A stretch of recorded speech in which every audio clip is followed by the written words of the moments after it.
Jangan lupa like, komen, dan subscribe serta share ke teman-teman Anda.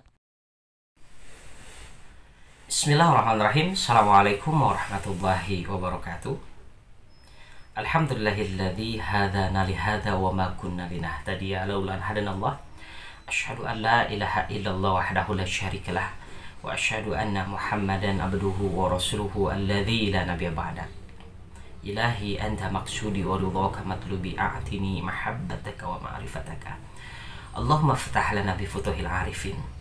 Qala rabbi shrah lana sudurana wa yassir lana umurana wahlul 'uqdatam min alsinatana yafqahu aqwalana.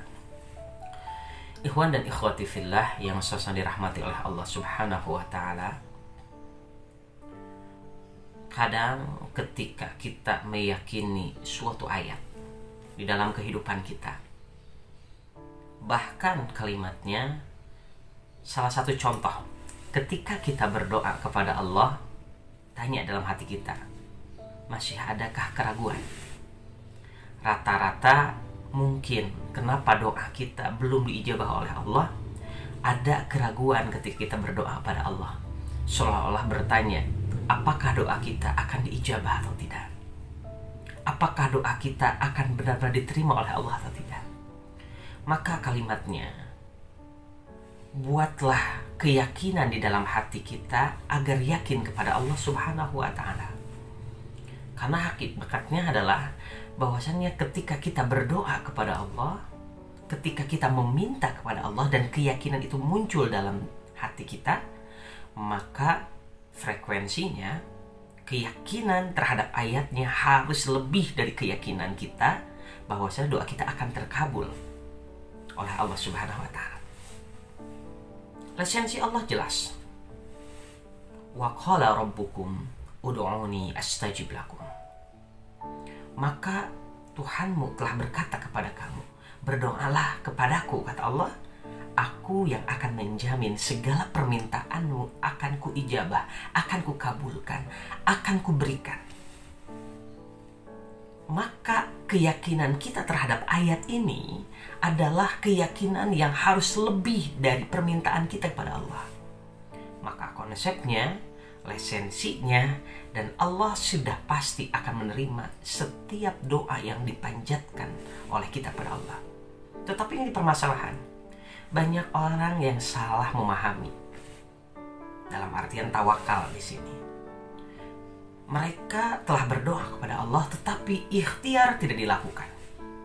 Maka doa yang tidak disertai dengan ikhtiar maka termasuk ke dalam kategori malas. Akan tetapi ketika ikhtiar saja kita terus gas, kita terus tancap tetapi tidak ada terucap doa kepada Allah, maka konotasinya ikhtiar tanpa doa, maka kalimatnya adalah sombong. Maka kita selaku umat Islam harus memadukan antara doa yang terucap secara ikhlas, keyakinan terhadap Allah, kemudian meminta ridho Allah, disertai ikhtiar yang benar-benar dimaksimalkan. Maka tidak akan termasuk kategori yang tadi. Doa tanpa ikhtiar malas, ikhtiar tanpa doa sombong. Maka esensinya adalah ud'uni astajib lakum. Kalian berdoa kepadaku atau berdoalah kepadaku, kata Allah, aku yang akan mengijabah doa kalian, aku yang akan memberikan solusinya. Sebuah ketidaksadaran ketika permasalahannya adalah ada pertanyaan seperti ini, bagaimana kalau doa kita telah dipanjatkan pada Allah, ikhtiar kita telah dimaksimalkan, akan tetapi kenapa doa tersebut belum kunjung juga untuk diijabah oleh Allah? Saya berani katakan bohong kalau misalkan seseorang berdoa tidak langsung diijabah oleh Allah. Tanpa sadar, saya akan jelaskan seperti ini. Ketika kita berdoa kepada Allah, kemudian hajat kita belum dikabulkan oleh Allah, kalimatnya Allah telah mengabulkan doa kita. Tapi tanpa sadar kita tidak menyadarinya dan kita tidak bersyukur.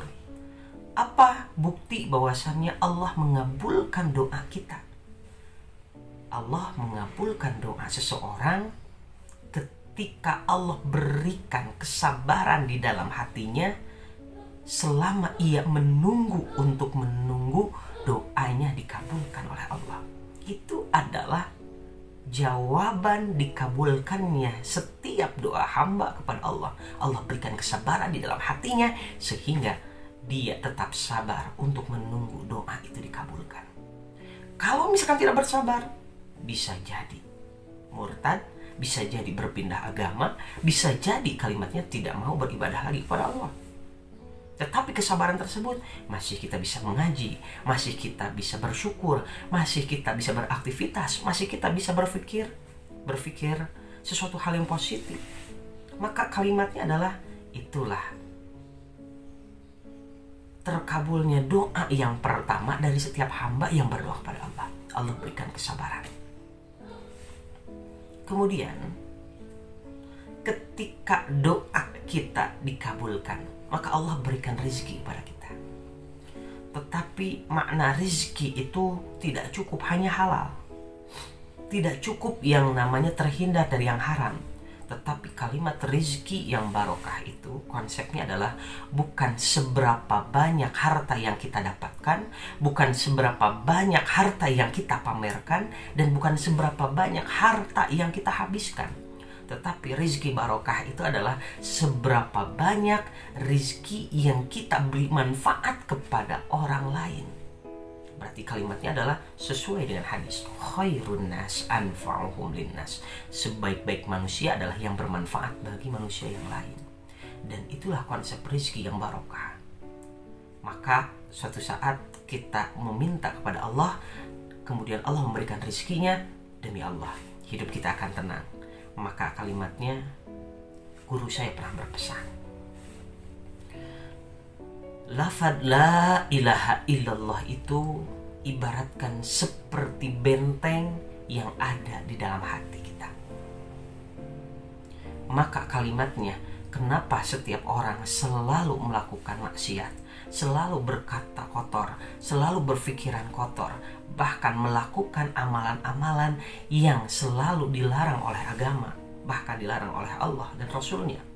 Maka konotasinya, bentengnya sudah rusak, bentengnya sudah rapuh, bentengnya sudah jebol. Berarti kalimat la ilaha illallah ini tidak berfungsi dalam hatinya. Bagaimana cara untuk mengembalikan benteng tersebut, untuk menahan segala sesuatu yang masuk ke dalam hati kita?